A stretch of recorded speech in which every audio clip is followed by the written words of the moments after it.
Have you ever been told you need more gravitas and felt like it was a judgment on your worth? You're not alone. This is a common piece of feedback that women receive from male leaders. It can feel like masculine mumbo jumbo, but this week, we're flipping this suggestion on its head, transforming this feedback from a confidence crusher into a powerful tool for growth. If you're ready to stop feeling like not enough and start leading with curiosity, strength, and authenticity, this episode about how to approach feedback with a mindset of worthiness is for you. This is the secret to making feedback like you need more gravitas work for you, not against you. Welcome to The Balanced Leader, hosted by Yan Dang, a leadership and life coach with over 20 years of corporate experience. Drawing from her journey as a former global finance leader and second-generation immigrant, Yan understands the unique challenges women face in male-dominated workplaces. Each episode offers insights on balancing masculine and feminine energies, mastering soft skills, and building emotional intelligence. Join us to transform frustration into empowerment and unlock your authentic leadership potential. All right, podcast listeners, this episode actually is inspired by a listener who had a very specific question. This leader said she was receiving a lot of feedback around her way of being. She is a female leader in a male-dominated space. She is the only female on her leadership team. And she wrote, as someone who struggles with self-confidence, she says that gravitas feels inauthentic to her. And I know she isn't alone in this experience. She asked me to talk about the balance and cohesiveness of gravitas and authenticity. So it's time to dive into this interplay between gravitas and authenticity for women leaders. When I talk to female leaders in corporate, they've heard some variation of the feedback, you lack gravitas. I've been given this feedback too when I was being considered for a more senior level role. The feedback that I got actually was, Yan, we think you're great. You're capable of doing the job. Our only concern is your level of gravitas. But being told you need more gravitas or executive presence is pretty abstract and unhelpful. Oftentimes, this leaves women feeling judged, inadequate, and disheartened. So what can we actually do with this feedback and turn it into something more useful? This episode is all about that. But before we dive in, I do want to talk about some stats related to gravitas and why, even though it is challenging when we get this feedback, it is something that is important in terms of accelerating and growing your career. Before we dive into how we can use this feedback for us versus against us, I do want to share some stats that illustrate how gravitas, the feedback of getting gravitas, can be a challenge for women everywhere in the corporate world. So one research study shows that only about 10% of women feel they are recognized for having gravitas in their organization, while nearly 40% believe that this is a primary quality preventing them from reaching higher leadership roles. This comes from the Center for Talent Innovation. Another study, according to Sylvia Ann Hewitt, in executive presence, the missing link between merit and success, gravitas makes up 67% of what is seen as executive presence in leadership. So there is that correlation between gravitas and executive presence. Women lacking this perceived trait may face barriers to promotion, even if they excel in technical expertise. And then lastly, I want to underline a double bind that women face. Harvard Business Review research points out that women are often perceived as either being too soft or too aggressive when trying to develop gravitas. This tightrope walk makes it difficult for them to find the right balance of authority and approachability in leadership. So it is confusing. And oftentimes I also have women that I coach and they have been told, show up with more gravitas. And when they think about that and they go and try to do it, they get told that they're too aggressive, they need to smile more, they don't have enough emotion. And I think this is what my listener was talking about when it feels inauthentic, and how to actually use this feedback in a way where they can integrate it and where you are showing up practicing this new skill, because it is a skill. It's not just something you have or have not. It's something that you're going to be practicing in your life. And also noticing that with that practice, that sometimes you're not always going to get it 100%. And there's actually no 100% right. It's a lot of how we feel we do with that delivery, but also how authentic it feels for us in our bodies practicing it. I do want to mention that sometimes when we are trying on new moves or new ways of being, that it can feel not as comfortable and it can feel like a stretch. And it can feel inauthentic if we haven't fully decided how we want to show up with that feedback.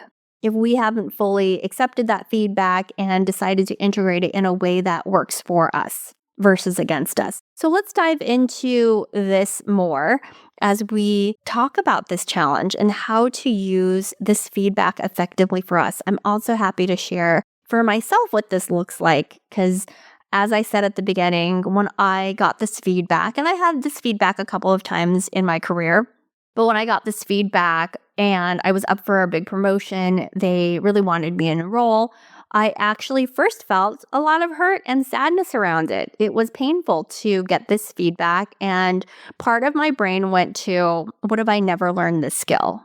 What if this is the thing that holds me back? And it also made me upset to think that I have to act and be a certain way in order to accelerate my career. But at the same time, my logical brain was like, well, that makes sense. Leaders are shaped all the time. You can learn skills, you're capable.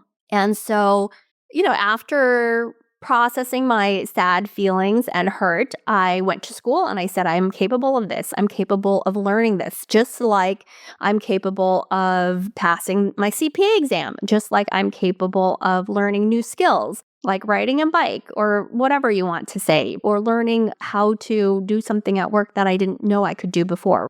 So when you start looking at it as a skill versus as an indictment on yourself or something that you're not capable of, it opens up a lot of new opportunities for yourself. And for me, I was doing some coaching and I took it to coaching and I was doing group coaching. And so I got a lot of feedback on how I was showing up and my own presence.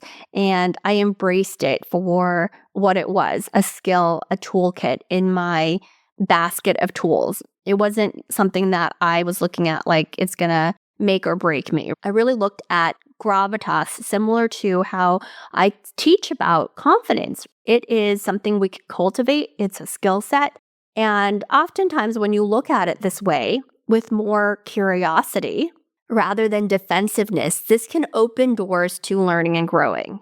Oftentimes we're focused on being defensive because we are worried about our self-worth. We're thinking that somehow our self-worth is on the line here because people have given us this feedback. So when I coach women who've gotten this feedback, first we work on, how to take this feedback in, and I'll dive into this too, but asking clarifying questions and being curious is really helpful in getting clear on exactly what people mean by gravitas, because like I said, it can feel very abstract. So here are some questions that you can ask to get clarity, but it's important that you have to have the right mindset in order to ask these questions in a way that is going to maintain your confidence and curiosity, and for you to listen to and listen for this in a way of wanting to learn and grow. So one of the questions could be, can you share an example of when you feel I lacked gravitas during that presentation? Another question might be, what does gravitas look like in this context? How can I embody that more effectively? You might also ask, is there a specific moment when you feel my impact could have been stronger? When women approach these questions from a mindset of worthiness and capability, ensuring that the feedback is viewed as a tool for learning and not a judgment of value, that is the most important thing. Choosing worthiness before receiving feedback. I'm going to give you two scenarios for you to notice yourself as you are receiving this feedback of gravitas. So scenario one, picture this. You just wrapped up a big presentation at work. You were prepared, detailed, and confident in your delivery. At least you thought so. Afterwards, your boss pulls you aside and says, "You did a great job, but I think you need to work on having more gravitas." Suddenly, all the praise you felt during the presentation is wiped out. You replay every moment in your head, questioning everything. What does that even mean? Am I not good enough? Do they think I'm weak? Am I a bad presenter? You feel your heart sink and the inner critic starts speaking louder. Instead of asking what gravitas means to your boss or clarifying how you can grow, you silently spiral into self-doubt and imposter syndrome. You take it as an indictment of your worth, internalizing it as a weakness, and you start second-guessing your leadership abilities, your presence, and whether you belong in the room. So that is scenario number 1. In this feedback, in your mind, it becomes proof that you're not ready, you're not enough, and perhaps unworthy of more responsibility or recognition. So just notice if that sounds and feels familiar to you. In this second scenario, you want to imagine it's the same thing. You gave it your all in this presentation, and your boss mentions the need for more gravitas. But this time, instead of shutting down, you pause and choose to approach this feedback differently. You remind yourself, I am enough, I'm worthy of being here, I am capable. With this mindset, you calmly ask, can you help me understand what gravitas means in this context? What does it look like in this role? Or perhaps, where in this presentation did you notice me lack gravitas? Now, instead of spiraling, you're learning. Your boss calmly explains that gravitas means speaking with more authority, pausing more often, and delivering your points with more conviction. You start to see this feedback not as a personal attack, but as an opportunity to refine your leadership style. You walk away feeling empowered, not diminished, focused on how to grow, not on what you lack, and you know exactly where to channel your energy next time. You start inventorying and looking at where your words could have had more conviction, where your points were a little shaky and wobbly, and where you could have been more confident and clear. You've gained respect for seeking clarity with grace. Both scenarios show how the same feedback can either lead you into a downward spiral of self-doubt or empower you to elevate your leadership with curiosity and confidence. So you just want to notice yourself in those two scenarios. What is possible when you are defensive, which there's very little possibility because you're not asking clarifying questions, and it really does feel like this gravitas stuff is mumbo jumbo, and you're feeling hurt and you're not curious about what you could learn from it. And then there's the other side of it where you're listening for learning and also noticing for yourself that you have places to learn and not needing to be defensive about it, but more curious. But really ensuring that you decide ahead of time that your worth is not on the line here.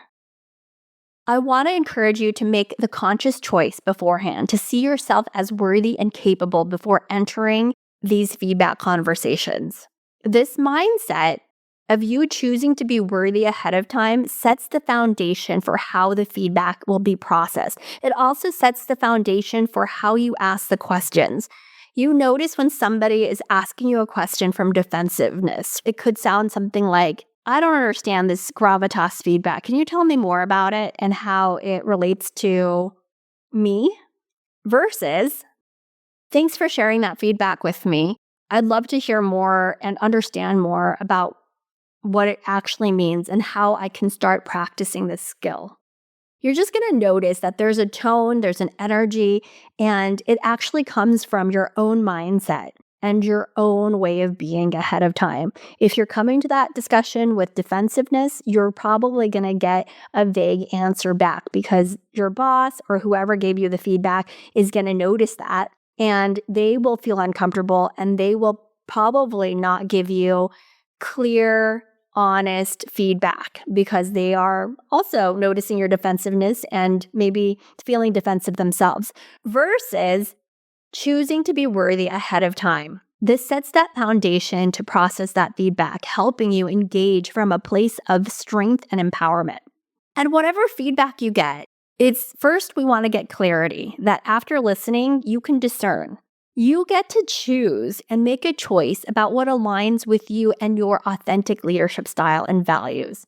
So, for example, you may get some feedback around how you're dressing, or, this happens to people too, because they think about gravitas not just as the words, but your overall look. And I had a woman join my webinar recently who got this feedback that she needs to have more swagger in these conversations with other tech vendors because she was the CEO of this tech company. And so she could take it a couple of different ways. What does this tech swagger actually mean? Somebody could say, hey, I think you need to wear louder colors to take up more space in the room.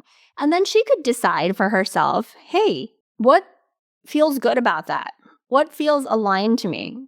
Maybe in her mind, she's like, I don't look great in bright colors and I don't feel confident in bright colors. And I like to wear black and I like to do this, but I do like to take up space. I think it's important that I take up space. And I noticed in that meeting, I didn't take up as much physical space. I didn't take up as much verbal space as I was leading. And that's the curiosity. That's the discerning choice. You get to choose what feedback you want to take in the moment. None of this is being forced on you. The key takeaway here is, number one, worthiness is a decision that you make ahead of time, not a response to someone else's opinion. And this internal decision shifts how feedback is received and used for growth. If you are clear with yourself around your worthiness, you're going to show up to this feedback conversation with more clarity, more confidence. And then you're also going to feel more confident in choosing consciously what part of the feedback you agree with or don't agree with, therefore helping you feel even more empowered. Okay. And then the last part of this is listening for learning, not judgment. We know as listeners when we're listening to learn rather than to defend. When we're listening to defend, we are actually trying to case build, and we are listening for things that are going to reiterate what we think that we want to hear. So if you're not feeling worthy and you maybe ask the question of, is this gravitas piece going to really hold me back in my career? And the person says yes. And instead of being like, oh, okay, then maybe gravitas is something I really want to dive into and learn and have this skill set, you make it mean, you interpret it as, okay, my career is limited because of this.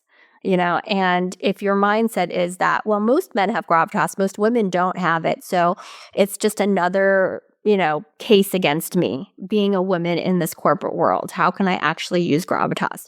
So that's listening with defensiveness and case building in mind, rather than listening for learning. Listening for learning sounds more like, okay, so tell me exactly how I could have said that in a way that might have more conviction. Were there certain words, or was there just my way of being? And so then once you get this, you can decide for yourself if you are getting this feedback that, listen, I think it's important that you have better posture, and when you're speaking that you pause more, and that you have more emotion in the way that you're speaking so people can connect with you. And then you can discern versus just accepting this person as them saying the truth. There's a difference between discerning feedback while not feeling the need to accept every piece of advice as the absolute truth. So just like I was giving you that example about the tech woman who was getting that feedback, she can take what she wants. She doesn't have to accept everything because a colleague or a boss said some specific feedback. You get to choose to take in this feedback and make it authentic for you and make it look and feel like what would align to your leadership ability versus going and pretending to be something or someone else. And here's the thing about a lot of the leadership books out there. They teach a lot of tactics on how to be, right? How to say certain things. But if you don't feel it in your body, if it doesn't feel aligned to you, then the way that it will come out oftentimes will feel inauthentic. And you need to decide if is that inauthenticity because you feel uncomfortable, which might just be part of the practice as you dive into that practice, but it feels aligned to you overall in your leadership style, or is it something totally against your leadership style and you actually don't want to lead that way?